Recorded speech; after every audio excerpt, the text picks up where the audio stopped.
everybody, and welcome back to the Upper Room. We are approaching the end of Lent. Easter is just around the corner. Um, Hopefully, everybody has stuck to their Lenten abstinence. Uh, I, for one, have already failed it, but I have been sticking to the eating fish or seafood every Friday and the fasting. So I've been sticking to that. Um, but I did already fail on the thing that I wanted to give up. However, it's okay. It happens to the best of us, and even priests. I think our priests, our priest told a story about his favorite food is rice, and someone made his favorite rice dish, and he ended up eating the whole thing. So even the holiest ones of us do make mistakes at times too. So I wanted to make this video today because we're coming to the end of Lent, and especially because I didn't make a video about St. Patrick's Day, which is my grandmother's birthday, who has passed on to a better life. And St. Patrick, I have a special devotion to him. My middle name is Patrick.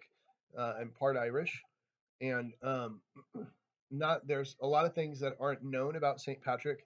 Many people assume that he's Irish. He's not Irish. He's from Great Britain, and he was captured as a teenager and made a slave in Ireland.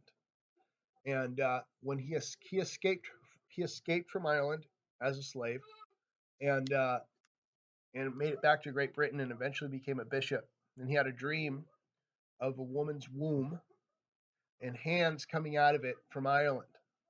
And he knew that he had to go to Ireland to fulfill his purpose that God had for him. He converted the whole island. He built in excess of 200,000 churches. He baptized over 120,000 people. He did great miracles of healing, and he used the three-leaf clover as a representation of the Holy Trinity and explaining how three can be one. St. Patrick was not faint of heart. He wrote a prayer called the Breastplate of St. Patrick, which I invite you to look up, that talks about asking God to protect him from smiths, wizards, and witches, and spells and incantations. So he was dealing with some really people that with druids in Ireland. They worshipped the trees and the rocks, and they did witchcraft, and they did curses and stuff like that, and they called on evil spirits to do things in those days. And so those are the kinds of things he was facing when converting the island to Christianity.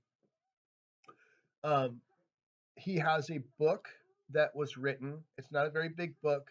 It's one of the only articles that are one of the only few articles that have been kept that St. Patrick wrote, and that is called The Confessions of St. Patrick. You can get it at any Catholic bookstore.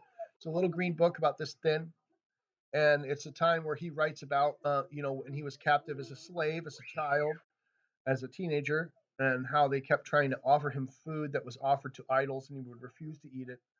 Um, so things like that. He from the very beginning, at a very young age, he had already adhered to God's commandments, and he did suffer quite a bit. Um, he was a tough guy, okay, and he was committed to the Lord, and he's a very famous saint. So I invite you to look up Confessions of Saint Patrick. You can pick up that book at any Catholic bookstore, and look up the breastplate of Saint Patrick. Look up that prayer and read it aloud. It's a very powerful prayer asking God's protection. This is a prayer he's recited every day. So I just want to check in here, talk to all you guys to keep the faith, keep strong, keep praying, keep fasting, keep giving alms to the poor, and even though we have busy lives, still do whatever you can to serve God. So thanks, even if we're fathers, not all of us have to be priests, not all of us have to be monks, not all of us have to be nuns, but some are called to do so. Even if we're fathers, even if we're working men, even if we're husbands, we're called to be servants of God, just like Saint Joseph was. He was a father, he was a worker, and he was a husband, and God chose him to help protect the salvation of the world until he came of age. So thanks again for watching Upper Room. Remember to say prayers for Saint Joseph. Ask Saint Joseph to intercede with you. She has special uh, favor with God and with the Virgin Mary and with Jesus. Okay, so Saint Joseph, he's patron saint of fathers. So thanks again for watching the Upper Room. I know that I haven't been on here for a little bit, but as you said, life gets busy, but still got to try to, as you can hear my kids in the background, still got to try to do whatever we can to draw others to Jesus, to gather with him, for we are with him and not against him. So thanks again for watching Upper Room. I'll see you again soon.